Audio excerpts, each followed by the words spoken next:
9 है। मैं अभी यहाँ आमंत्रित करता हूँ जो आज के अपने विशेष अतिथि है, माननीय केंद्रीय राज्य मंत्री संसदीय कार्य और भारी उद्योग और सार्वजनिक उद्यम श्री अर्जुन राम जी मेघवाल।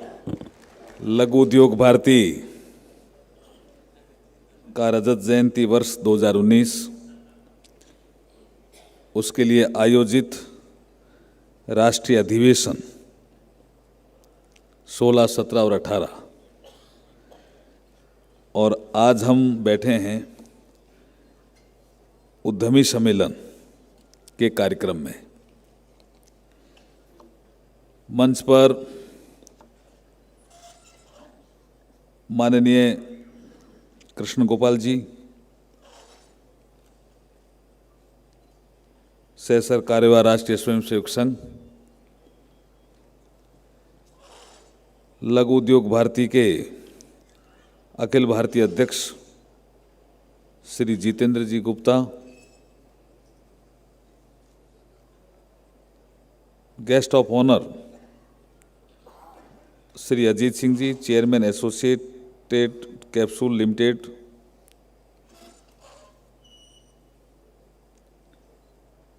श्री रवि वैद्य जी, प्रेसिडेंट महाराष्ट्र प्रदेश, मंच पर बैठे हुए पूर्व अखिल भारतीय अध्यक्ष लघु उद्योग भारती श्री ओम प्रकाश जी मित्तल, श्री गोविंद जी लेले, राष्ट्रीय महामंत्री लघु उद्योग भारती,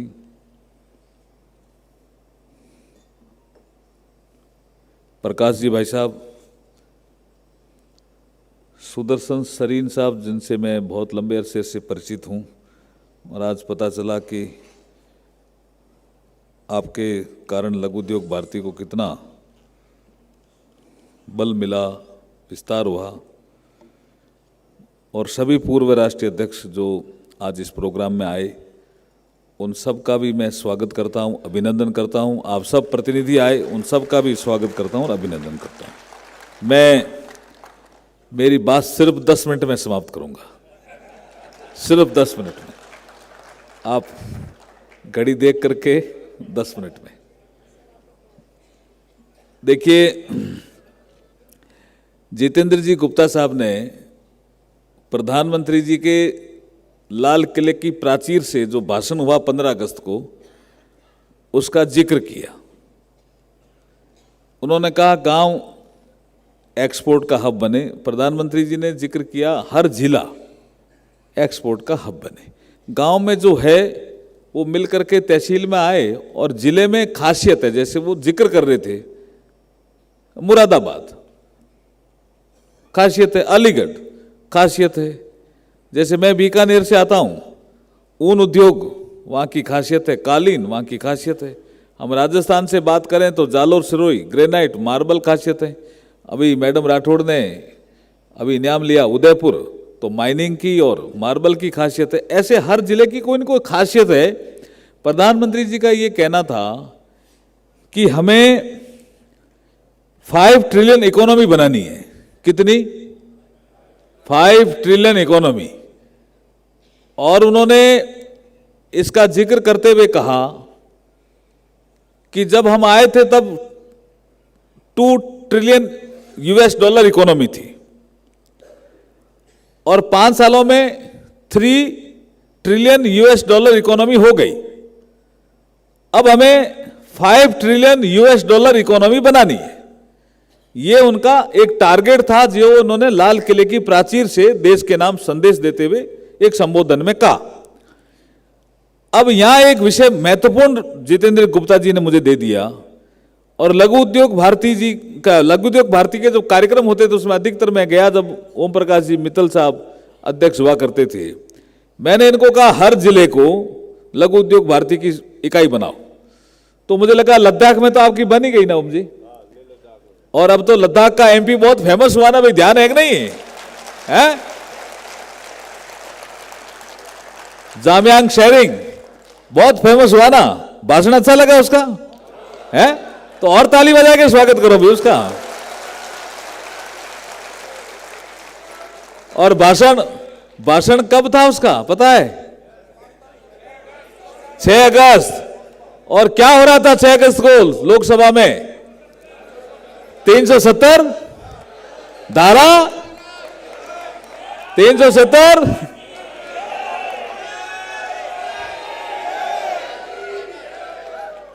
370 35A जम्मू कश्मीर का रीऑर्गेनाइजेशन, ये सब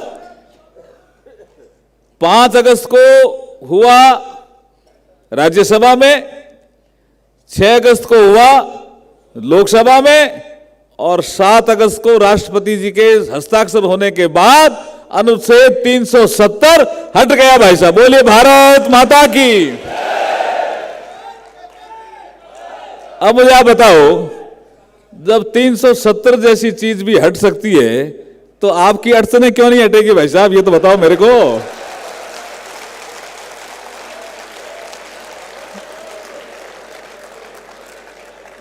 हटेगी ना? बिल्कुल हटेगी। मैं आया इसलिए भाई प्रकाश जी भाई साहब ने कहा आपको आना है, और मैं सारी चीजें नोट करके ले जा रहा हूं। अभी एक और जो अच्छा एक वर्कशॉप हुई थी, सभी काफी लोग उसमें बैठे थे, काफी चीजें मैंने नोट की है। अब 2-3 चीजें कह करके मैं अपनी बात को समाप्त करूंगा।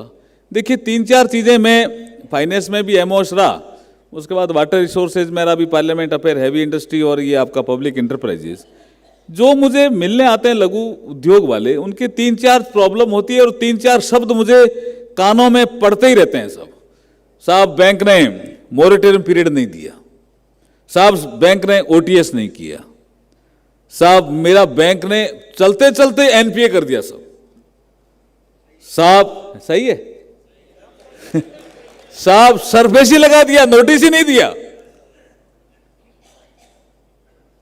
ये 4-5 चीजें जो आप टर्मिनोलॉजी यूज करते हो, moratorium period, OTS, NPA, SARFAESI, इनमें अभी मैं जितेंद्र गुप्ता जी से बैठ के बात कर रहा था। जो मेरा अनुभव है सर्विसेज के नाते, एज एन एमपी, फिर मिनिस्टर के नाते, आप लोगों से जो बात करता हूं उसके नाते, मुझे ऐसा लगता है कि इन चीजों का समाधान होना चाहिए। मुझे लगता है आज कोई फंक्शन में आया इसलिए नहीं, मैं कई बार बैंक मैंने सीएमडी बैंक के बात करता हूं, एनबीएफसी के जब किसी एनबीएफसी का केस होता है, किसी फाइनेंशियल इंस्टीट्यूशन से बात करता हूं, और मुझे योगेश जी नजर आ रहे हैं। मैं 94 में भी यही बात करता था बैंकों से कि भाई आप एक हथियार से या एक ही लाठी से सबको मत हांको। किसी का बैड इंटेंशन हो सकता है, वहां तो आप ठीक है नोटिस दो, ये सब करो, सरफेसी लगाओ, सब करो, लेकिन जिसका बैड इंटेंशन नहीं है, परिस्थितियों के मारे वो परेशान हो रहा है, उसमें बैंक को मदद करनी चाहिए। ये मेरा सोच रहता है, और इस सोच के आधार पर ही मैं एक बहुत अच्छा नोट बनाऊंगा और कहूंगा कि, और मैं तो कोशिश करूंगा प्रधानमंत्री जी से ही मिलने की, क्योंकि विषय ये प्रधानमंत्री जी का लाल किले की प्राचीर के भाषण का तो है ही, लेकिन विषय इसलिए महत्वपूर्ण है कि हमें जीडीपी को भी मेंटेन करना है, विकास दर, और हमें $5 ट्रिलियन इकोनॉमी भी बनाना है, और हमें 21वीं सदी में भारत विश्व का नेतृत्व करे, ऐसा भी भारत को बनाना है। और उसमें सबसे बड़ा योगदान लघु उद्योगों का रहेगा, सबसे बड़ा योगदान देने वाला है। जीडीपी में अगर आप बात करें तो 60-70% के आसपास कंजम्पशन, अधिकतर लघु उद्योग कंजम्पशन की चीज बनाते हैं, कपड़ा बनाते हैं, जूते बनाते हैं, चश्मा बनाते हैं, पता नहीं क्या क्या, पैंट, कंजम्पशन। इन्वेस्टमेंट जो 28 से 30% जीडीपी का हिस्सा है, उसमें भी लघु उद्योग का महत्वपूर्ण रोल। और फिर नेट एक्सपोर्ट जो 3 से 4% होता है, एक्सपोर्ट माइनस इंपोर्ट, उसको नेट एक्सपोर्ट बोलते हैं। इन तीनों चीजों में अभी हमारी हैवी इंडस्ट्री का 100 डेज प्लान का जब चर्चा हो रही थी, तो ऑटो सेक्टर डिस्कस हो रहा था प्रधानमंत्री जी के सामने, तो मैंने वहां भी जिक्र किया उनसे। मैंने कहा सर, एक टाइम था जब कोई भी हमारा डीलर ऑटो सेक्टर का, चाहे बजाज हो चाहे कोई और हो, वो कोई शिविर लगाता, कैंपेन लगाता, भी मैं आज मेरा शिविर लगाया, तो एनबीएमसी या बैंक या कोई फाइनेंस इंस्टीट्यूशन अपने आप उसके पास चला जाता था, बोला मैं लोन दे देता हूं। और अब डीलर बैंक के पास जाता है तो भी वो बैंक लोन नहीं देता है। परिस्थितियों में थोड़ा फर्क आया है, इसको दूर करना है। तो उन्होंने मेरे से कई सुझाव लिए, क्योंकि ऑटो सेक्टर में कभी कभी अखबार में आता है 20% बंदी। ये हमारा इलेक्ट्रिक व्हीकल आना जरूरी है, वर्ल्ड का भी प्रेशर है और आना चाहिए भी, पर्यावरण के संरक्षण भी जरूरी है, लेकिन इससे कुछ कंफ्यूजन हो गया। तो इसके लिए बड़ी लंबी चर्चा जब हो रही थी, तब जीडीपी की चर्चा भी आई, प्रधानमंत्री कार्यालय के अधिकारी भी बैठे थे, और मैंने कहा कि लघु उद्योग एक ऐसा पिलर है, अगर हम इस पिलर को थोड़ा ठीक कर देंगे, दो तीन चीजें उनकी दिक्कत आती है। एक तो क्रेडिट को लेकर के आती है, और दूसरा कभी कभी मार्केट में माल सप्लाई किया और पैसा फंस जाता है। बाकी तो वो सब ठीक कर लेता है। उसके आजकल खैर नए उद्योग लगाने के लिए जमीन भी कई बार नहीं मिलती है, पर जिनके जमीनें हैं, लेबर भी उसके पास है, स्किल भी है, एंटरप्रेन्योर स्किल भी है, उसको ये थोड़ा सा अपन क्रेडिट में और मार्केट का पैसा समय पे उसके पास पहुंच जाए, ये दो चीजों में अगर हम कोई इंटरवेंशन कर देंगे तो लघु उद्योग भारत का पिलर, मजबूत पिलर बन सकता है। ये बात मैं कह चुका हूं प्रधानमंत्री जी से, और आगे इस सम्मेलन जो आपका आज इतना अच्छा सम्मेलन हो रहा है, उद्यमी सम्मेलन, उसमें तो सुझाव आए हैं, उनके लिए भी मैं निश्चित रूप से आपकी बात उचित प्लेटफॉर्म पर पहुंचा दूंगा, हर जगह पहुंचा दूंगा। फाइनेंस मिनिस्टर उचित platform, commerce and industry minister उचित प्लेटफॉर्म, आज आने वाले थे पीयूष गोयल साहब, लेकिन कोई जरूरी काम हो गया। हमारे गृह मंत्री जी जो हमारे राष्ट्रीय अध्यक्ष है बीजेपी के, उचित प्लेटफॉर्म, हमारे जेपी नड्डा साहब जो कार्यवाहक अध्यक्ष हैं, उचित प्लेटफॉर्म, यहां तक सब जगह हम कोशिश करेंगे कि आपकी बात पहुंचाएंगे। और आज के इस सम्मेलन में अभी जो दूसरा एक वर्कशॉप हुई थी, सिंगल यूज प्लास्टिक का विषय भी आया, ये भी प्रधानमंत्री जी का, वहां से 2 अक्टूबर तक का क्या हम सिंगल यूज प्लास्टिक को, क्या गांधी जी को सच्ची श्रद्धांजलि दे सकते हैं, ये सब विषय आएंगे। तो आप कहोगे साहब छोटा उद्यमी है, वो तो वैसे ही पहले परेशान है, क्या कर सकते हैं। अभी कुछ 3-4 सुझाव आए कि ऐसा कुछ लग जाए, जैसे आपका पहला जो सब्जेक्ट था, मैं समझ रहा था कि जो पर्यावरण संरक्षण का ही सब्जेक्ट पूज्य सरसंघ चालक जी ने लिया था शायद आपका, कि कचरे से संपत्ति निर्माण कैसे हो सकता है, ये उससे जुड़ा हुआ विषय है। मैं ऐसा मान रहा हूं कि आज का जो ये सम्मेलन है, ये अपने आप में महत्वपूर्ण होगा, और एक दुष्यंत कुमार की 4 लाइनें हैं, वो कह करके मेरी बात को समाप्त करूंगा। देखिए, एक विषय आया कि लघु उद्योगों के लिए इतने नियम की बजाय एक नियम क्यों नहीं हो सकता। हम टेक्नोलॉजी का प्रयोग करके इस दिशा में तेजी से बढ़ने वाले हैं, मैं आपको कहने वाला हूं, कर सकते हैं। जैसे आया तो जीएसटी में जब इतना रिटर्न एक हो सकती है,